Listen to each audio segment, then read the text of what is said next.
quem é o agente de trânsito? Quem é o policial ali? O policial me multou, aqui para São Paulo, quem mora em São Paulo, o marronzinho me multou. O que é esse agente? Quem é essa pessoa que elabora o auto de infração? Essa é uma excelente pergunta. Você viu que eu dei até uma suspirada aqui, né? E Porque lá também vem, né? tem muita coisa para falar sobre isso, né? O Código de Trânsito, ele tem hoje, atualmente, 3 previsões sobre o agente de trânsito, né? No passado só existiam 2, que era a previsão lá no artigo 280, parágrafo 4º, que traz a definição que é a mais, vamos falar assim, a mais básica. Depois, agora de 2021 para cá, houveram 2 alterações e agora existe, na verdade, a distinção de agente de trânsito e agente da autoridade de trânsito. Perfeito. Vamos começar por aí. Agente de trânsito é aquele servidor de carreira realmente. Prestei concurso para a CET de São Paulo, por exemplo, ou o órgão de trânsito de Guarulhos, ou seja qual for a cidade, né? Esse é o agente de trânsito, que ele está designado para exercer as atividades de fiscalização, operação de trânsito, educação para o trânsito e dentre outras questões também, mas basicamente seria fiscalização, educação e operação para o trânsito. Perfeito. Esse agente, ele é o concursado direto com o órgão de trânsito, tá? Agora existe o agente da autoridade de trânsito, que pode ser o policial rodoviário federal, o policial militar, e aí designado pela autoridade. Então, policial militar, policial rodoviário federal, ele pode exercer essa atividade. E aí, vamos dizer assim, na PRF, né, o policial rodoviário federal, ele vai exercer basicamente, e via de regra, nas rodovias federais. O policial militar, ele vai ter a sua atuação com o órgão estadual, que é o Detran, e vai ter, via de regra, também nos órgãos municipais em que ele for designado. É claro que aí precisa existir a celebração de um convênio, né, entre o órgão de trânsito e a Polícia Militar. Deve haver uma nomeação desse agente, né? Mas basicamente isso aí. Aqui em São Paulo, nós temos um órgão chamado SP-Trans. Então, para que todos que estejam assistindo aqui o podcast entendam, né? Em São Paulo, a prefeitura dividiu a questão relacionada a trânsito e transporte com órgãos distintos. Então, até pouco tempo, o trânsito ele era tratado pelo DSV, que foi extinto. Hoje, a CET assumiu realmente, né? Era o DSV representado pela CET. Hoje não mais, é a CET direto, né? Que ela virou uma entidade de trânsito, né? Então hoje ela realmente tem essa função e o DSV foi extinto. Mas basicamente, prefeitura, Secretaria Municipal de Trânsito, quem cuidava do trânsito era o DSV, hoje a CET. E o transporte, quem cuidava e quem cuida ainda é o DTP, representado pela SP-Trans. Então tudo que diz respeito à fiscalização de trânsito é CET. Mas tudo que diz respeito ao transporte é DTP. Então, e aí para ficar mais claro, leia-se quando a gente fala em transporte, que seria o transporte público. Transporte coletivo público, né? O táxi, o Uber, toda essa questão. O ônibus, né? Do transporte ônibus, aqui. Isso. Então eles colocam a situação de os pontos, se o motorista está parando no ponto ou não. A limpeza do ônibus, até um adesivo de Natal, Feliz Natal, quem autoriza o DTP através da SP-Trans e quem fiscaliza isso. Inclusive, só fazendo um primeiro parênteses, né, que a gente gosta muito de parênteses, sim, mas a autuação ou multa por que o SP-Trans ele vai elaborar ali em decorrência de um ônibus, por exemplo, que ele ultrapassa o semáforo vermelho, ela tem um valor muito maior do que aquela estabelecida pelo CTB. Sim. Então, a multa que a SP-Trans faz, ela não faz com base no CTB. Ela faz em regulamentos próprios para fiscalizar aquele transporte público ali que ela está fiscalizando, com valores muito maiores. Perfeito, isso mesmo.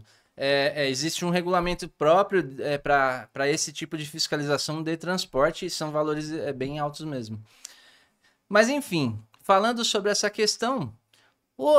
a Prefeitura de São Paulo, o diretor na época ainda era DSV, ele entendeu por bem, poxa, os agentes da SP-Trans já estão na pista.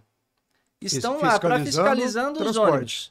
E certamente eles vão visualizar também outras infrações cometidas pelo condutor de veículos, né? E aí veio essa ideia do diretor, que é a autoridade de trânsito. Então vamos usar esse termo também. Existe o agente de trânsito e a autoridade. E a autoridade. A autoridade é quem manda realmente lá no órgão lá, né? No caso do Detran, é o diretor-presidente do Detran. No caso da CET, é o presidente da CET. Perfeito. Então a autoridade de trânsito começou a nomear os agentes da SP-Trans para fiscalizar algumas infrações de trânsito. E aí começou pela de transitar na faixa exclusiva de ônibus. Depois isso foi estendido também para infrações de estacionamento. Mas tudo, entenda, né? Até se for ver, teria, de certa forma, uma certa relação, porque estacionamento e a faixa de ônibus tá ali. Sim. Eles estão ali próximo dessa questão, eles têm condições de visualizar. Entretanto, começou a chegar 1, 2, 3 infrações dessa para recorrer, e eu, assim, na minha insignificância, vamos dizer assim, né? No meu mundo, viajando, eu falava, pô, mas será que tá certo isso? Para mim não tá certo. E aí comecei a fazer um estudo mais detido dessa questão, e na minha concepção não existia a possibilidade da SP-Trans fiscalizar trânsito, porque ele não era um agente concursado de carreira para essa questão da fiscalização de trânsito. Há uma previsão, inclusive, na Constituição Federal, em um dos parágrafos lá do artigo 144, que trata dessa questão do plano de carreira, né, da segurança do trânsito, traz toda aquela questão do triângulo do trânsito, né, e que é exercido pelo agente concursado, né, servidor de carreira.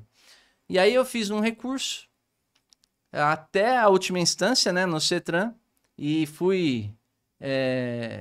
me deparei com um indeferimento, fiz mais um indeferimento, e a gente, por conhecer um pouquinho mais, atuar na área com um pouco mais de afinco, a gente sabe que, na verdade, essas decisões não passavam por todos os conselheiros do CETRAN, não passava, de certa forma, pelo colegiado, pela forma de julgamento.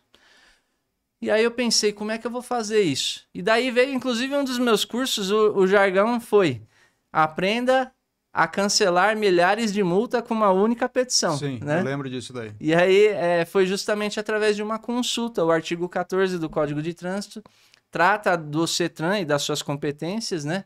E uma das competências do CETRAN é analisar as consultas a ele formulada. E aí eu fiz uma consulta com um embasamento legal, trazendo justamente essa questão de que o agente da SP-Trans não tinha competência por não ser concursado nessa área de trânsito. No plano de carreira do próprio concurso, do edital, não tinha essa descrição. No estatuto da SP-Trans não tinha essa competência de fiscalização. E aí veio a resposta da consulta, trazendo aí a resposta que a gente esperava, que é o quê? Realmente, a SP-Trans e seus agentes não podem fiscalizar. E aí, a partir de então, todas as infrações que chegam lá no meu escritório, onde eu constato que a infração foi lavrada, o auto de infração foi lavrado pelo agente da SP-Trans, eu elaboro o recurso, junto à cópia desse parecer que eu tenho, né, da consulta que eu formulei, e aí as infrações são canceladas, né? Então, trazendo aqui, depois aí, se eu não me fiz ser claro, você vai complementando, mas agente de trânsito, quem é? É a pessoa designada pela autoridade de trânsito para efetuar as atividades de fiscalização, operação de trânsito e educação para o trânsito. Via de regra, o agente de trânsito ele é concursado pelo próprio órgão e existe o agente da autoridade de trânsito que ele é nomeado. Ele não é concursado daquele órgão, mas ele é nomeado por essa autoridade. Quem são esses? Policial Militar, Policial Rodoviário Federal. Perfeito. Só fazendo uma observação, que o finalzinho aí da sua fala, ela trouxe uma certa ambiguidade. Então, o agente de trânsito ali da SP-Trans, o funcionário da SP-Trans, o parecer que você fez, ele foi alusivo a cancelamento, né, a nulidade dos autos de infração gerados por infrações que não foram geradas ali por veículos de transporte. O cidadão comum. Isso aí. Então, o cidadão que está passando ali com o carro dele na faixa exclusiva de ônibus, no corredor ou no estacionamento, essas infrações elas foram entendidas como nulas porque o agente específico que fez a autuação, ele não era competente para aquela missão, né? Ele não tinha essa competência legal ali. Então, só para o finalzinho da sua fala ali que ficou um pouquinho... E até acho que é importante a gente sempre frisar, né, para você que está nos assistindo, nós não aconselhamos que a pessoa cometa infrações, que ela transite com o seu veículo na faixa exclusiva de ônibus, né? Mas eu tenho um jargão que nós defendemos a legalidade do ato, né? Existe uma pessoa muito conhecida no mundo do direito de trânsito que ela fala que o cidadão tem o direito de ser autuado corretamente. Perfeito. Né? E eu defendo que esse ato deve ser feito dentro da legalidade. Então, nós defendemos a legalidade do ato. Que seja punido, mas por um agente competente, dentro e na forma da lei. Todo o circuito, né, que faz parte do processo administrativo, ele seja feito de maneira completa, correta, para que até que o cidadão consiga exercer o seu direito de defesa corretamente. Sim. Porque se o ato do agente ele tiver alguma coisa que macula aquela situação, o processo todo ele já nasce morto. Porque lá no início já teve um erro, né? Não é que o erro foi lá no final, é lá no início, não tem como consertar aquele erro mais. Pois é. Uma vez cometida a infração de trânsito, ela tem que ser elaborada por um agente competente para aquela missão, dentro de um prazo correto, para que a notificação seja expedida num prazo correto e por aí vai. Sim. Uma vez tornado nulo, não tem mais como convalidar esse ato, né? E olha que interessante, cara. Olha só. Sempre que eu pego um caso lá no escritório, eu digo que o mérito, eu cometi ou não cometi a infração. Isso aí vamos falar assim, é a cereja do bolo, mas o básico mesmo, a espinha dorsal de um recurso é analisar o preenchimento, erros técnicos ali no preenchimento do auto de infração. E aí o que acontece, o Rigamonte? Muitas vezes, um auto de infração lavrado por um agente de trânsito que não tem competência, mesmo que preenchido perfeitamente, ele é nulo. Por quê? Perfeito. Nasceu morto. E aí eu não preciso nem me preocupar se a pessoa estava ou não estava, vamos dar o exemplo aqui, transitando na faixa exclusiva de ônibus, se existe algum erro no auto de infração, porque eu vou matar ele justamente pela incompetência legal aí do agente de trânsito. Tudo né? que vem em decorrência desse ato nulo, ele acaba sendo descartado. Sim. Então, até a história, né, o mérito, como você disse, a história do que aconteceu, deixou de acontecer, ele é interessante de você saber, Sim. mas ele acaba sendo descartável. Ele não vai ser nem analisado, porque a gente vai já preliminarmente aduzir as razões de incompetência do agente, o mérito não vai nem chegar no mérito.